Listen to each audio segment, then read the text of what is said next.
Bonsoir les amis, ravi de vous retrouver. Ce soir, nous accueillons Monsieur Firmin Madère. Bonsoir. Oui, bonsoir. Vous êtes le porte-parole du collectif des chasseurs de Guyane. Tout à fait. Bon, là, on est un peu dans le flou, on ne comprend plus rien. Qu'est-ce qui se passe? Il y a des retournements de veste. La position déjà du sénateur Antoine Karam, explique-la nous. Parce qu'on a vu sur le journal local, il y avait un retournement de veste. Expliquez-nous. Oui, alors la position, bon, on attend à les rencontrer, hein, peut-être s'ils le désirent. Parce qu'aujourd'hui, je pense que ce n'est pas à nous de faire le pas envers eux. Parce qu'au départ, c'est lui qui avait porté Au départ, c'est lui qui a l'installation d'un permis de porté chasse. l'installation du permis de chasse. D'accord. Et c'est très dangereux, puisqu'il a porté ça sur le gîte de l'insécurité en Guyane. Et ça nous a fait rebondir les chasseurs, parce que c'est comme si nous étions des voyous. C'est-à-dire les crimes qui sont commis sur le territoire. Vous voulu être amalgamé avec la délinquance. Amalgamé avec les chasseurs. Et on ne peut pas demander un permis de chasse, surtout sur un territoire où le permis ne peut pas être appliqué, et sous prétexte que c'est pour diminuer le banditisme. C'est faux. D'accord, donc vous n'y croyez pas? Non, on n'y croit pas. Et nulle part d'ailleurs. En métropole même, ils ont plus de 40 000 morts quand même. Et pourtant, ils ont le permis de chasse. Donc, ce n'est pas ça qui va arranger les choses. Et deux, le permis de chasse, c'est un permis qui ne peut pas être installé par rapport à la loi de la départementalisation de 1946. Et c'est là que nous intervenons. Nous sommes partis pour voir les ministres par rapport à ça. Là, vous avez quitté le territoire, on a quitté le territoire. Allez voir les ministres. On est parti voir les ministres, on a vu le ministre d'Outre-mer.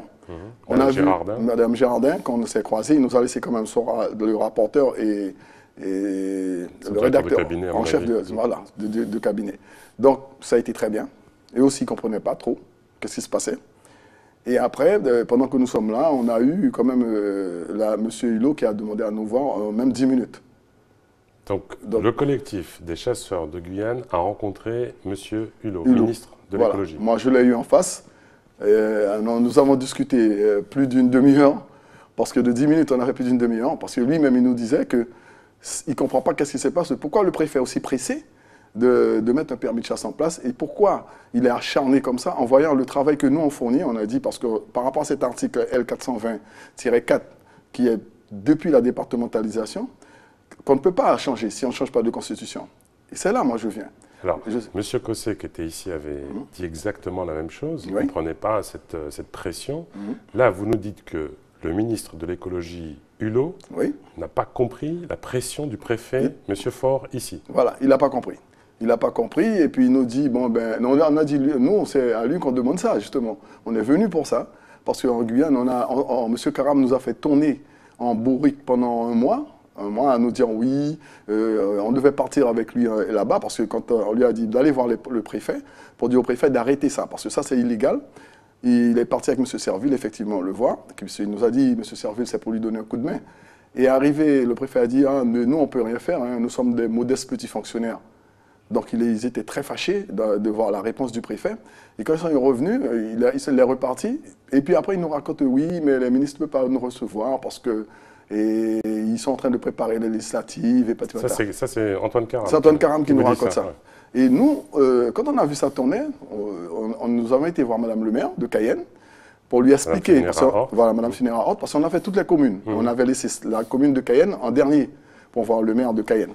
Et là, quand on a expliqué ça, il a dit merci, parce qu'il ne comprenait pas non plus que le préfet les a filé ce bébé sans explication. Et pour distribuer.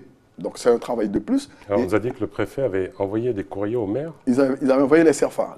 D'accord, pour que les maires prennent en charge la distribution des CERFA. Une charge de travail supplémentaire. Et donc on a expliqué le contenu du CERFA, le permis en lui-même, parce que le permis n'y est pas encore, parce que j'entends les gens parler de permis, mais il n'y a pas de permis. Ils sont en train de délivrer un CERFA.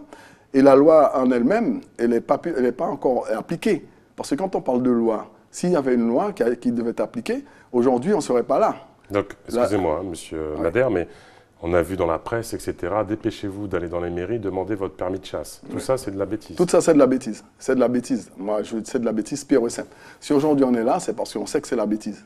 Et nous disons qu'il faut arrêter un petit peu l'hémorragie dans ce pays-là. Hein. C'est la Guyane, c'est chez nous, on veut que les choses soient bien. Vous êtes associés aussi. Voilà. Et nous, on n'est pas derrière la loi. Justement, on dit à ceux qui sont représentants de loi de respecter la loi. C'est-à-dire l'article L420-4, cette loi de la départementalisation, elle n'est pas abrogée. Et c'est quand j'ai fait voir à monsieur le ministre là-bas, il était surpris, il m'a dit, est-ce qu'on peut faire une copie de votre dossier, si vous le voulez, ça nous permettra d'aller plus vite. C'est extraordinaire ce que vous nous racontez. Mais oui. C'est-à-dire que vous avez chopé un article qui dit qu'on ne peut pas, là, d'un coup, instaurer un permis de chasse. On ne peut pas, non, on ne peut pas. Donc, je lui ai passé le dossier, effectivement, là, ils ont été faire les copies, ils m'ont ramené mon dossier, et de là, on a discuté longuement. Donc, je lui ai dit que, voilà, et ils ont modifié l'article L421, petit 1, pour faire l'amalgame qu'ils sont en train de faire. Mais dans le même chapitre, le chapitre 2 de la Constitution, au niveau de la loi du départemental. Donc, ce n'est pas possible, la loi de 1946. S'ils utilisent cette loi sous la couverture de la loi qui dit qu'elle est interdite, il y a problème.